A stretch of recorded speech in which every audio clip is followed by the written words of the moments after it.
जमलेल परवाने व माझ्या बालमित्रांनो, मी तुम्हाला शिवाजी महाराजांविषयी 2 शब्द सांगणार आहे. ते तुम्ही शांत चित्ताने ऐकून ठेवा, ही माझी नम्र विनंती आहे.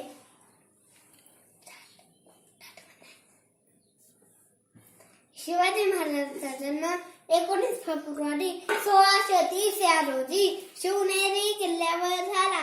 शिवाजी महाराजांचे आईचे नाव जिजामाता होते व वडिलांचे नाव शहाजी राजे होते. महाराजांचा जन्म म्हणजे मुघलांनी त्रसलेल्या जनतेसाठी एक शुभ शकुनच होता. शिवाजी महाराज एक योद्धा आणि मराठा साम्राज्याचे संस्थापक होते. एक राजा जो जनतेसाठी जगला, अन्यायाविरुद्ध लढला, अशा थोर छत्रपतीला माझा मानाचा मुद्रा. शिवाजी महाराज प्रत्येक गोष्ट आईच्या सांगण्यावरून ऐकायचे, म्हणूनच शिवाजी महाराज प्रत्येक गोष्टीत यश आले. आणि बालमित्रांनो, तुम्ही पण आपल्या आईचे सांगणे ऐकून घेऊन देशासाठी काहीतरी केले पाहिजे. मी ते स्वतःला सिद्ध करणार आहे आणि तुम्ही पण स्वतःला सिद्ध करावे. एवढं बोलून मी माझे 2 शब्द संपवायचे.